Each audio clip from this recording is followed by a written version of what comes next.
Hello everyone, welcome back to my channel BU study point. आज हम पढ़ने वाले हैं BA BSc BCom के सेकंड सेमेस्टर के माइनर सब्जेक्ट फर्स्ट एड के कुछ MCQ क्वेश्चंस। तो चलिए शुरू करते हैं। हमारा पहला क्वेश्चन है, डॉक्टर के आने से पहले रोगी को दी गई सहायता कहलाती है प्राथमिक चिकित्सा, प्रथम चिकित्सा, प्राथमिक चिकित्सा या फिर चिकित्सा। तो इसका राइट आंसर हो जाएगा ऑप्शन नंबर बी, प्राथमिक चिकित्सा। चलिए अब हम अपने नेक्स्ट क्वेश्चन पर चलते हैं। क्वेश्चन नंबर 2, मानव हृदय कितने भागों में बटा है या फिर कितने भाग होते हैं मानव हृदय के? 4, 2 या 3? तो इसका राइट आंसर हो जाएगा ऑप्शन नंबर ए, 4। मानव हृदय के 4 भाग होते हैं जो कि हमारे जो ब्लड होता है उसकी प्यूरिफिकेशन में मदद करते हैं।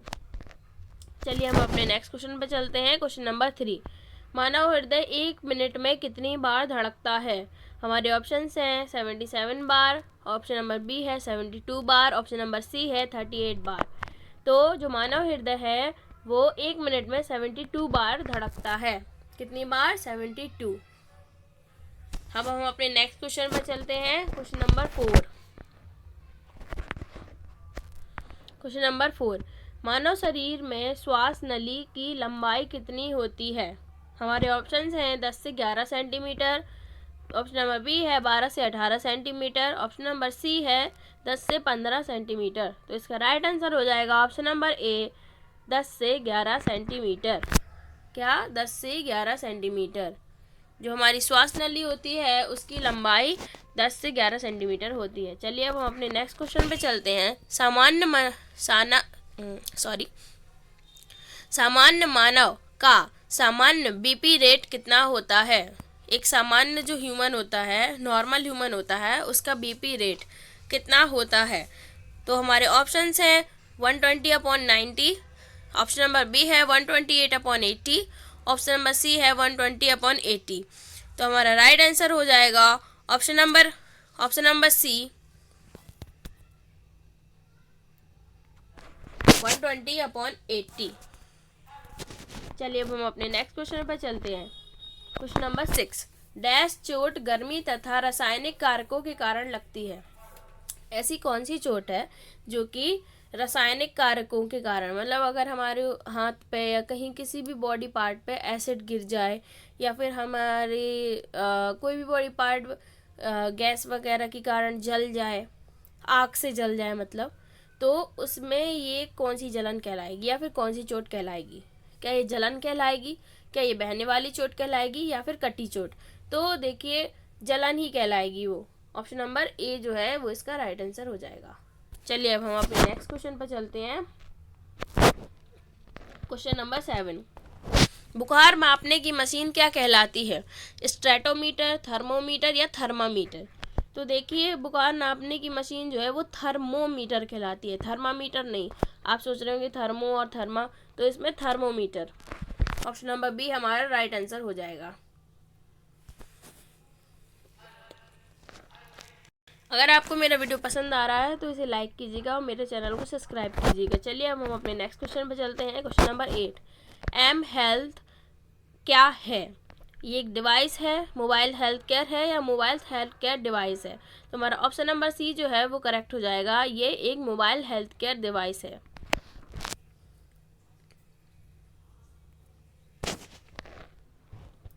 अब हम अपने नेक्स्ट क्वेश्चन पर चलते हैं जो कि क्वेश्चन नंबर 9 है, हार्ट रेट मापने का औजार क्या है? जो हार्ट रेट है उसे हम कैसे नापते हैं? क्या हार्ट मॉनिटर है, हार्ट रेट मॉनिटर है या फिर ए और बी दोनों? तो देखिए इसका जो राइट आंसर हो जाएगा वो हो जाएगा हार्ट रेट मॉनिटर। चलिए अब हम अपने नेक्स्ट क्वेश्चन पर चलते हैं। खरोच आने पर क्या लगाना चाहिए? क्रीम, रुई, पट्टी या सभी?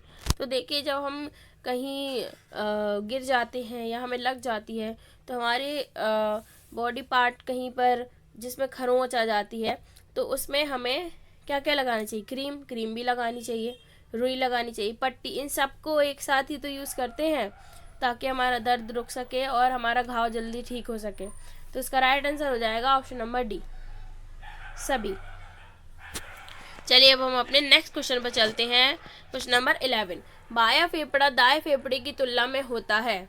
जो बायां फेफड़ा है वो दाएं फेफड़े की तुलना में क्या होता है? क्या वो बड़ा होता है, क्या छोटा होता है, या फिर लंबा? तो हमारा राइट आंसर हो जाएगा ऑप्शन नंबर बी, जो बायां फेफड़ा जो होता है वो दाएं फेफड़े की तुलना में छोटा होता है। चलिए अब हम अपने नेक्स्ट क्वेश्चन पे चलते हैं। क्वेश्चन नंबर 12, मांसपेशी की चोट है। मांसपेशी की चोट क्या है? खिंचाव या घाव? तो देखिए, जब हम एक्सरसाइज कर रहे होते हैं या फिर तेज़ रनिंग कर रहे होते हैं या डांसिंग कर रहे होते हैं, तो कभी कभार हमारी जो पैर है वो इतनी तेज़ खिंच जाता है कि हमें ऐसा फील होता है, बहुत तेज़ से दर्द होता है। तो वो एक क्या होता है? वो एक खिंचाव होता है।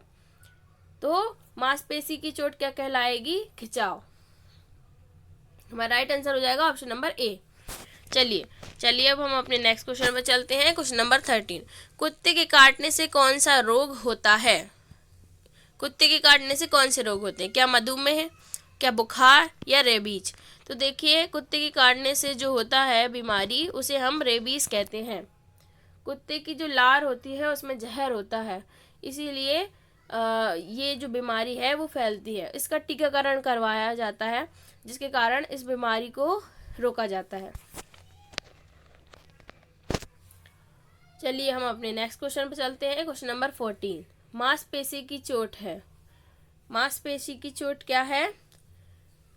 ये अभी क्वेश्चन पहले भी था, ये रिपीट हो रहा है, तो इसका आंसर आप मुझे कमेंट सेक्शन में दीजिएगा। मांसपेशी मैं बोल देती हूँ, मांसपेशी की चोट है मोच, घाव या खिंचाव? इसका राइट आंसर आप मुझे कमेंट सेक्शन में बताइएगा। चलिए अब हम अपने नेक्स्ट क्वेश्चन पे चलते हैं। क्वेश्चन नंबर 15, वह एक्शन जिसे हम नियंत्रित नहीं कर सकते हैं वे हैं।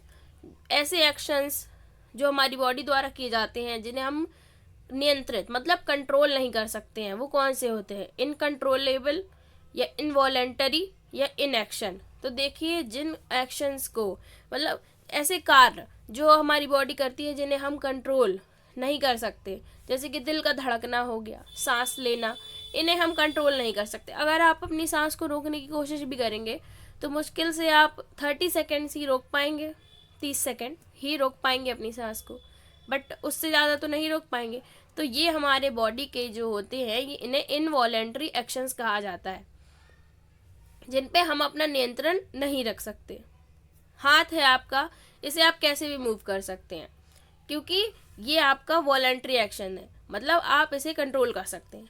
बट हमारी बॉडी के कुछ ऐसे भी फंक्शन होते हैं जहाँ पे हम उन्हें कंट्रोल नहीं कर सकते, जैसे सांस लेना या फिर दिल का धड़कना, ऐसे ही कई और। तो इसका राइट आंसर हो जाएगा option number B, involuntary action. चलिए अब हम अपने नेक्स्ट क्वेश्चन पे चलते हैं। ड्राई बैंडेज का उपयोग कब करते हैं? जो ड्राई बैंडेज होता है उसका उपयोग कब करते हैं?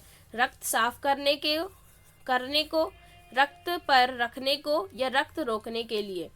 तो देखिए, ड्राई बैंडेज या फिर बैंडेज ही मान लीजिए नॉर्मल, उसका उपयोग हम रक्त को रोकने के लिए ही तो करते हैं, ताकि रक्त का जो स्राव है वो रुक जाए। क्योंकि अगर ज़्यादा रक्त का स्राव हो जाता है तो बहुत ही ज़्यादा क्रिटिकल कंडीशन हो जाती है, जिसके कारण एक व्यक्ति की मौत भी हो सकती है, उसकी मृत्यु भी हो सकती है। इसीलिए रक्त रोकना सबसे ज़्यादा महत्वपूर्ण कार्य होता है जब किसी को चोट लग जाती है। तो चलिए अब हम अपने नेक्स्ट क्वेश्चन पे चलते हैं। क्वेश्चन नंबर 17, ये एक फुल फॉर्म है। COPD का फुल फॉर्म क्या है? तो इसका जो फुल फॉर्म है वो है क्रॉनिक ऑब्स्ट्रक्टिव पल्मोनरी डिसीज़। मैं फिर रिपीट कर देती हूँ, क्रॉनिक ऑब्स्ट्रक्टिव पल्मोनरी डिसीज़। चलिए अब हम अपने नेक्स्ट फुल फॉर्म पे चलते हैं।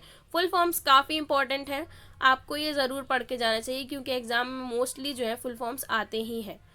आपको कम से कम 4-5 फुल फॉर्म्स तो देखने को मिल ही जाएंगे। तो चलिए अब हम अपने नेक्स्ट क्वेश्चन पे चलते हैं। क्वेश्चन नंबर 18, AR का फुल फॉर्म क्या है? AR का फुल फॉर्म है आर्टिफिशियल रेस्पायरेशन। आर्टिफिशियल रेस्पायरेशन मतलब होता है कि बनावटी सांस। बनावटी सांस मतलब जैसे कि जब किसी पेशेंट को हॉस्पिटल में एडमिट किया जाता है तो उसको एक ऑक्सीजन का मास्क दिया जाता है जो लगाया जाता है उसके चैनल पर, इसे ही हम आर्टिफिशियल रेस्पिरेशन कहते हैं।